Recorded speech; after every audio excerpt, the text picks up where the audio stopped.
Je m'appelle Benjamin, je suis un des pasteurs de cette église.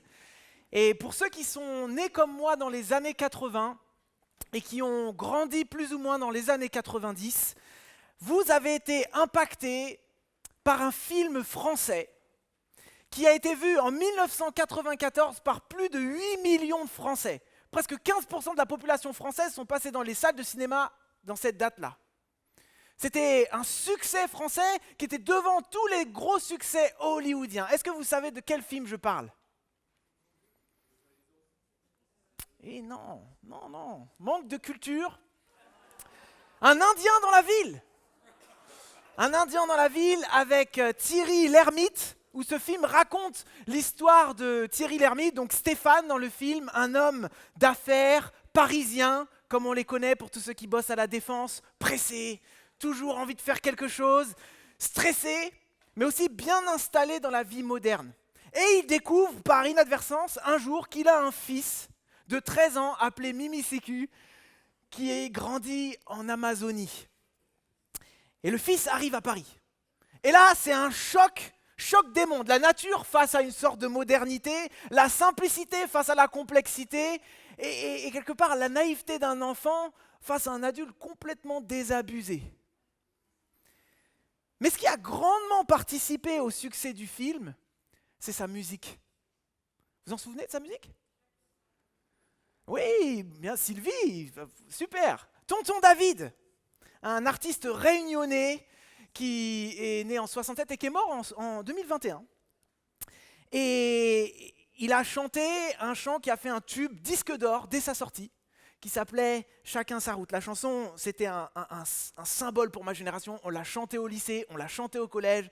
Chacun sa route, chacun son chemin, chacun son rêve, chacun son destin. Déclare que chacun sa route, chacun son chemin.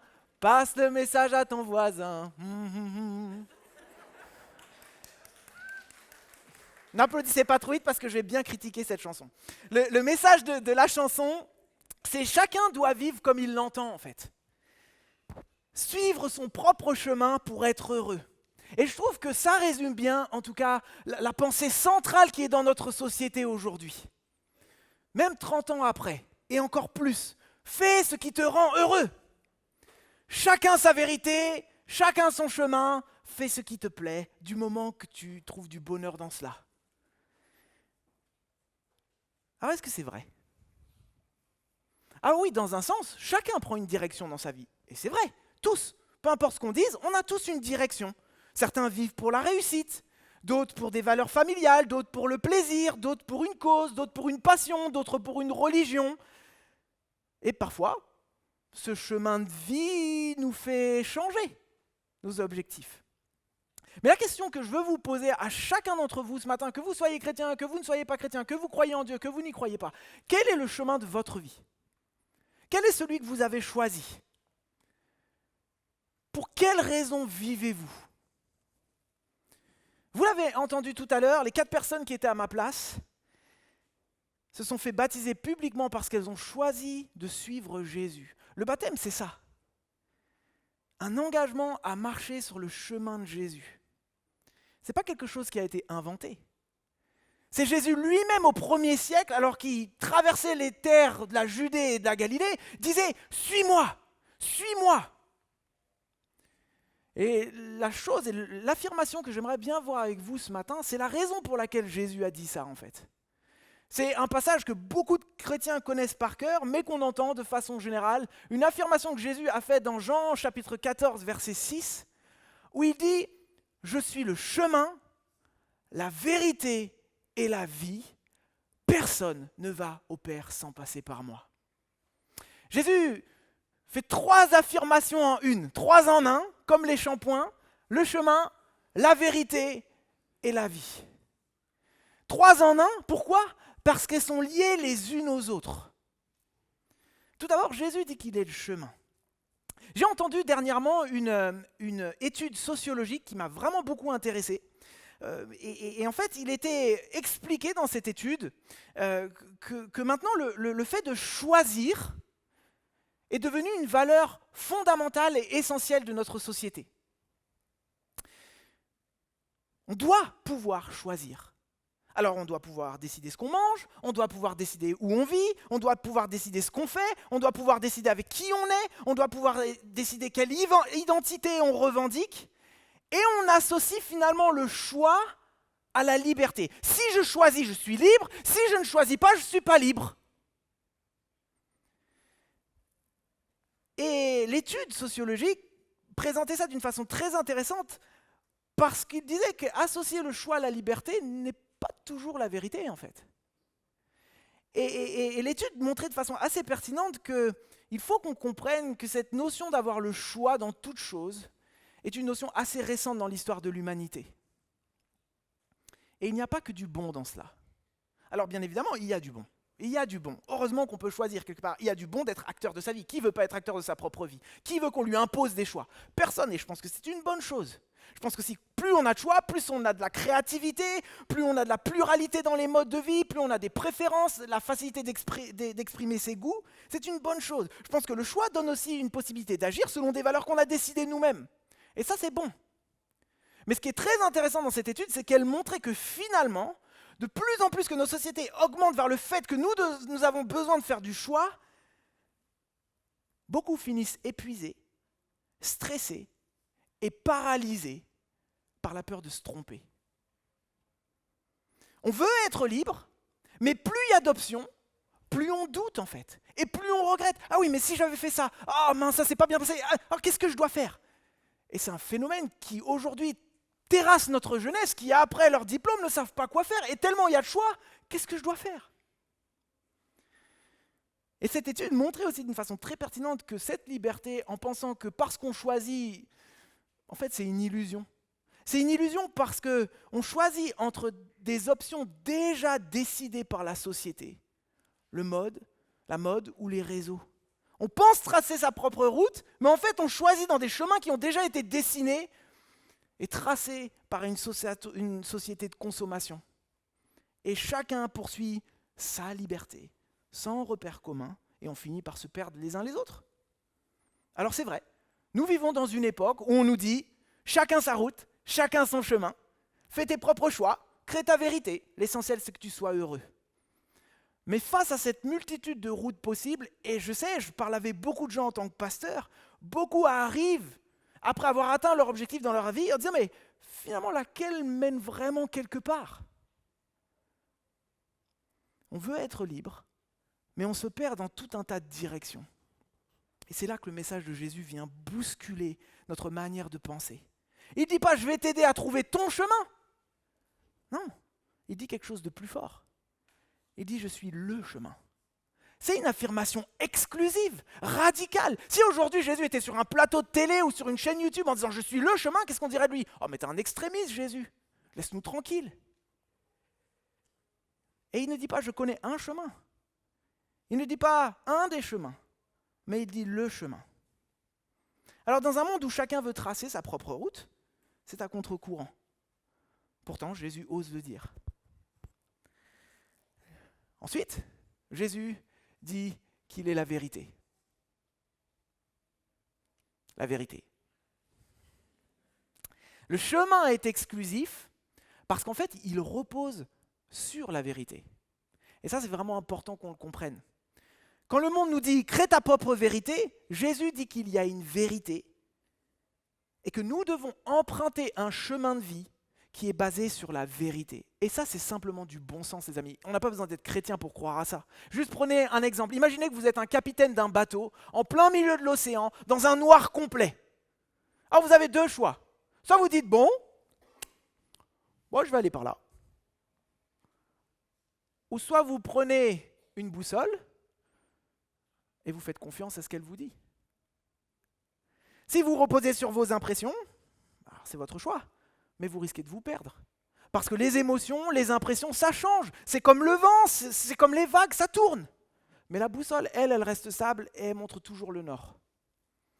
La vérité, c'est cette boussole en fait. Nos désirs, nos émotions, nos cultures, l'environnement dans lequel on grandit, ça change en fonction des personnes. On le voit très bien. On a vu une personne qui est d'origine camerounaise, une autre qui est d'origine haïtienne, une bretonne, Dieu arrive à même convaincre les bretons, et une d'origine angolaise.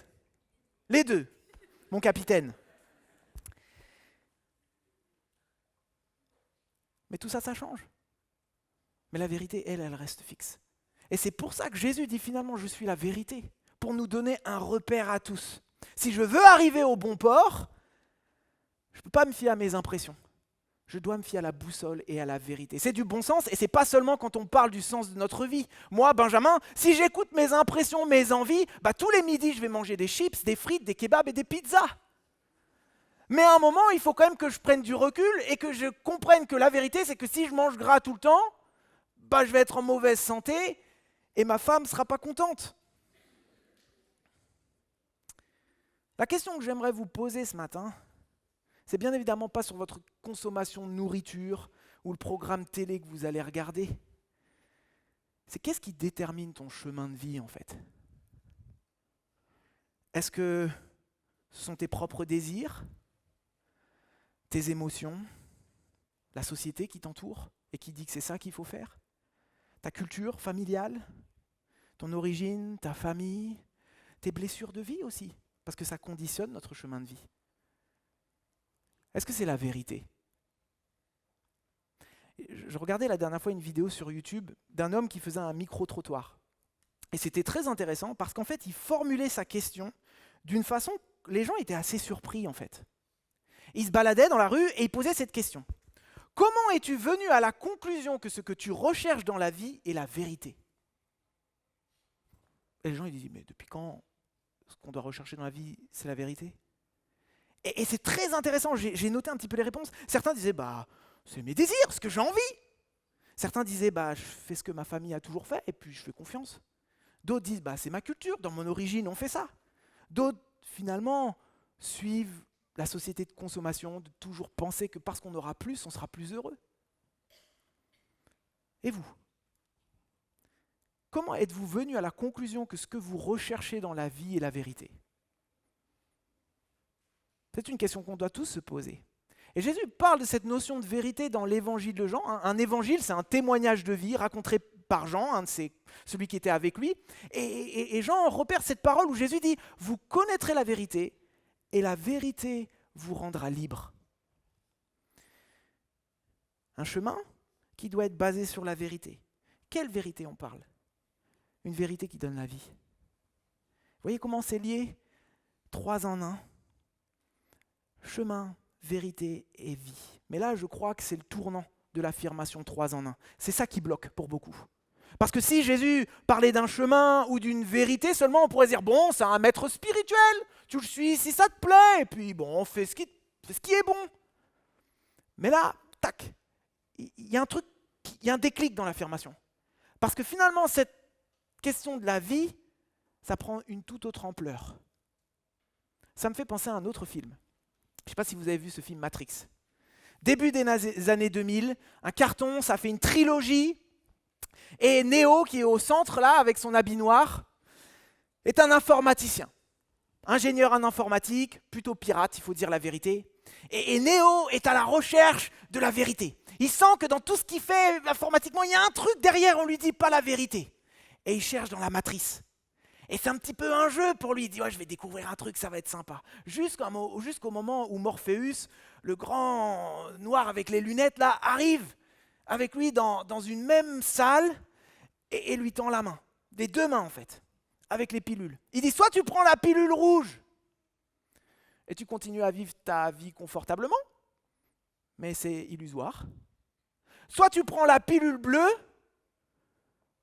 tu vas découvrir la vérité, mais ça va tout changer dans ta vie, en fait.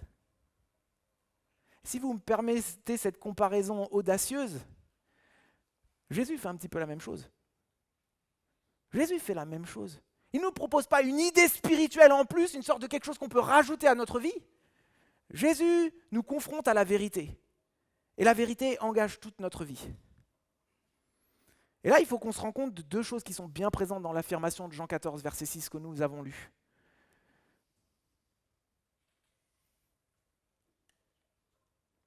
Je suis le chemin, la vérité et la vie.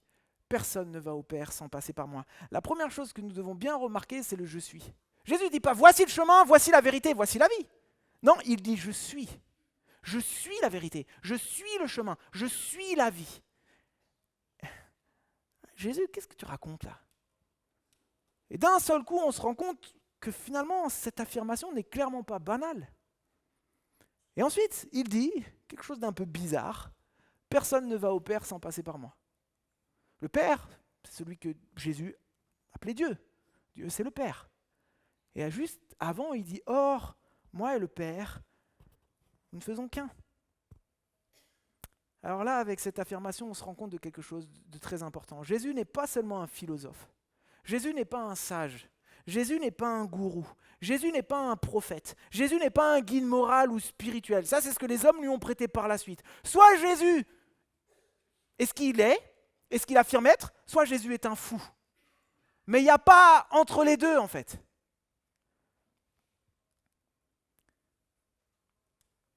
Et là, on doit découvrir la vérité qui change tout. La vérité qui change tout dont Jésus parle, c'est le sens même de notre humanité. Qu'est-ce qu'affirme Jésus, en fait, à travers tout cela? Quel est le message central de Jésus? Si vous deviez résumer le message de Jésus en 5 minutes, qu'est-ce que ce serait? Le message, il était clair au 1er siècle. Et voici ce qu'il disait. Et c'est dans la Bible. Il est marqué dans la Bible, dès le premier livre, que Dieu a créé l'être humain pour vivre en relation avec lui. Pas pour être un pion dans un système, ni pour survivre au jour le jour, mais pour vivre pleinement dans la paix, dans la confiance et dans l'amour. Mais la Bible nous montre aussi très rapidement que très tôt, l'humanité a dit non, c'est bon, nous, on veut faire ce qu'on veut et on veut décider pour nous ce qui est bon et ce qui est mal. Voici le monde dans lequel nous vivons aujourd'hui. Et comment peut-on avoir confiance en l'être humain quand nous regardons ce qui se passe autour de nous? La Bible nous raconte cela, que l'homme s'est séparé de Dieu. C'est ce que la Bible appelle le péché. Nathalie en a parlé. Ce n'est pas juste des fautes morales de temps en temps. J'ai volé un bonbon à la boulangerie. Ce n'est pas ça le péché. Le péché, c'est cette séparation d'avec notre Créateur. De dire non, on ne veut pas vivre sans toi. C'est bon, nous, on peut se suffire à nous-mêmes.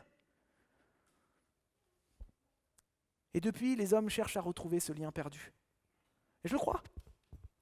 Je crois et je l'ai observé. Je n'ai pas été chrétien toute ma vie.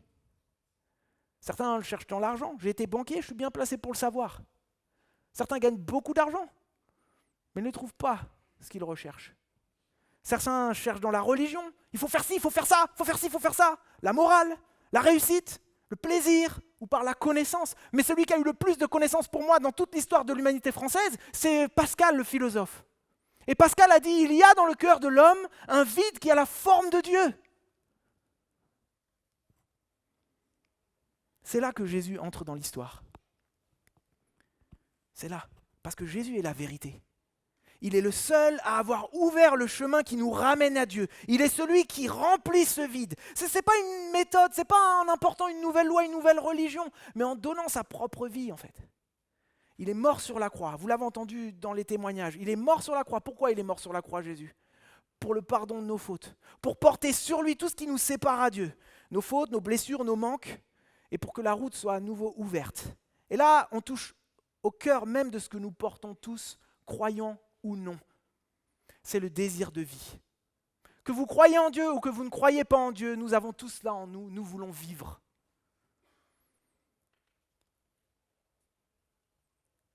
Mais pourtant, la mort qui va tous nous arriver, on la repousse, on la nie, on veut vivre plus longtemps, on veut que la vie continue.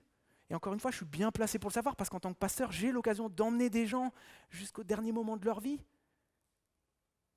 Et c'est rarement, enfin c'est jamais que j'entends « Ah, vraiment, j'aurais dû passer plus de temps à chercher de l'argent en fait. » Ou j'aurais dû passer plus de temps à avoir une 3e ou 4e résidence. Non. Devant la mort, nous avons tous les mêmes questions. Qu'est-ce qui se passe? Qu'est-ce qui se passe? Et ce sentiment étrange que nous avons tous devant la mort, la Bible l'explique, et Jésus l'explique, c'est que nous n'avons pas été créés pour cela. Et en même temps, Jésus, quand il parle de vie, il ne dit pas « Moi, je vais vous donner la vie, vous allez vivre 10 ans de plus. » Non, on va tous mourir. Ça, c'est notre point commun à tous ici. Pourtant, notre point commun à tous, c'est qu'on se prépare rarement à partir.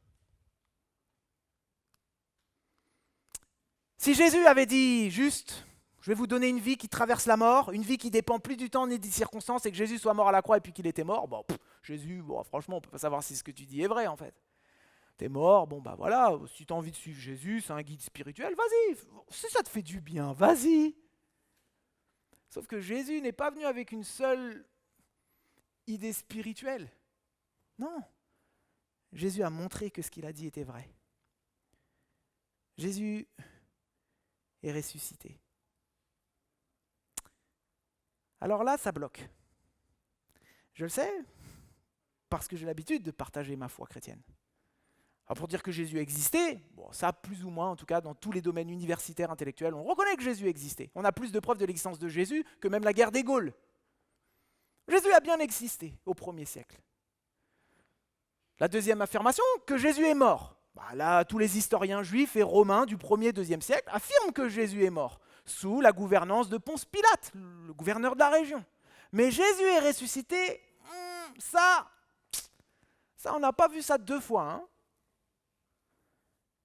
Et je comprends bien évidemment qu'à première écoute, on dit, ce sont des trucs de dingue, c'est une légende, c'est un mythe. Ouais, on a beau être chrétien, on n'est pas naïf, les amis. Mais je pense qu'il y a aussi des données de faits historiques qu'il faut pouvoir expliquer. Ce ne sont pas des gens naïfs qui ont proclamé que Jésus était mort et ressuscité. Nathalie l'a dit, cette résurrection a été attestée par de nombreuses personnes. Et même le trou l'affirme. J'ai même du bruitage, merci Philippe. On verra ça ensemble après la prédication. Mais il y a des données de faits qui sont historiques. C'est que ceux qui étaient avec Jésus au 1er siècle, ils sont partis dans le monde entier pour annoncer que Jésus était mort, mais qu'ils l'avaient vu vivant. Et ils sont partis dans le monde entier, jusqu'aux extrémités de l'Empire romain, jusqu'à mourir et être persécutés, pour dire que Jésus est ressuscité. Alors, ce qu'on entend régulièrement, c'est « ouais, mais bon, il y a d'autres personnes dans d'autres religions, dans d'autres mouvements politiques, dans des mouvements nationaux qui meurent pour leurs idées. Quelle est la différence ? C'est pas parce qu'on meurt pour quelque chose que c'est vrai. » Alors oui, je suis tout à fait d'accord avec cette affirmation, mais il y a une différence essentielle. Les martyrs politiques, religieux, meurent pour ce qu'on leur a enseigné, pour une conviction qu'on leur a transmise.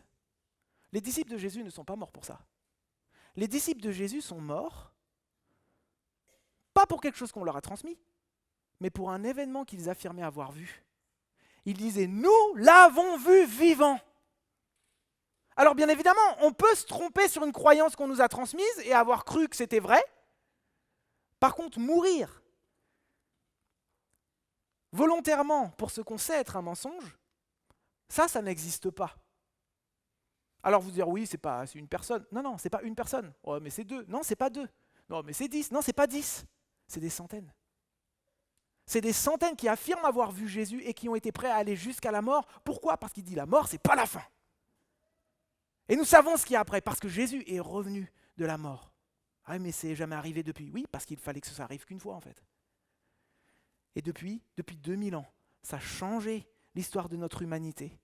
Et aujourd'hui, nous qui vivons dans les sociétés occidentales, nous sommes tellement contents de vivre dans une société où des chrétiens ont influencé l'éthique, de l'amour du prochain et de l'aide de l'autre. Mais qu'est-ce que la source de tout cela ? C'est des gens qui sont morts pour dire ce que Jésus a fait.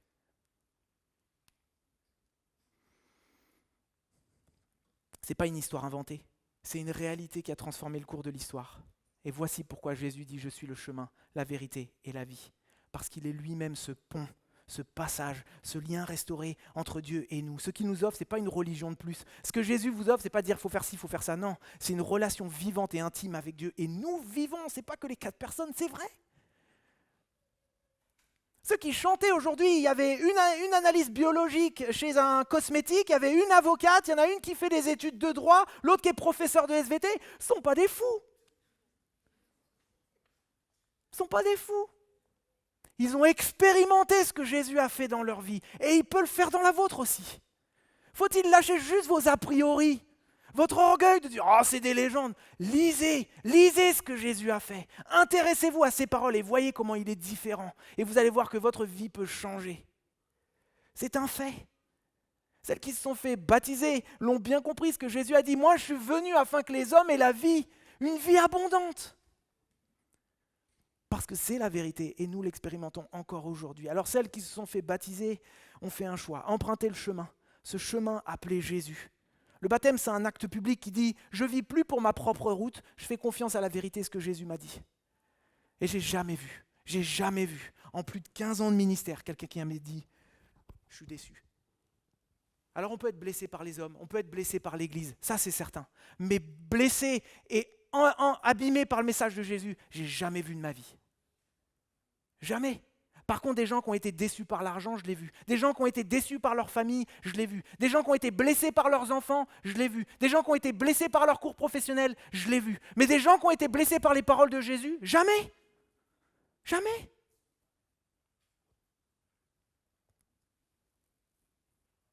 Et le baptême a été demandé par Jésus lui-même, afin que chacun puisse s'engager. C'est un symbole. Alors la question reste ouverte pour chacun d'entre nous. Quel chemin suivons-nous ? Alors ce message s'adresse bien évidemment à ceux qui n'ont jamais entendu parler de Jésus-Christ, qui l'entendent pour la première fois, ou qui l'avaient entendu 50 fois et vous n'avez pas porté attention parce que vous pensez que c'est une légende. Ok ? S'il vous plaît. À l'accueil, il y a des témoignages de vie de Jésus. 4 personnes du 1er siècle nous ont raconté ce qu'il a fait, selon leur perspective. Et ce n'étaient pas des imbéciles. Lisez. Observez juste la vie de Jésus. Regardez ce qu'il a dit, avec un œil ouvert. Ok, je vais regarder. Et regardez si Jésus a déjà ressemblé à quelqu'un que vous connaissez, qui a imposé quelque chose aux autres. Regardez comment il est différent. Et discutons-en. Pour certains, je crois que ce message s'adresse aussi, et il y en a dans l'Église, aux gens qui disent « je crois en Jésus », mais qui n'ont pas compris que Jésus c'était un chemin. Jésus, ce n'est pas une croyance intellectuelle, ce n'est pas une tradition. Jésus, c'est un chemin.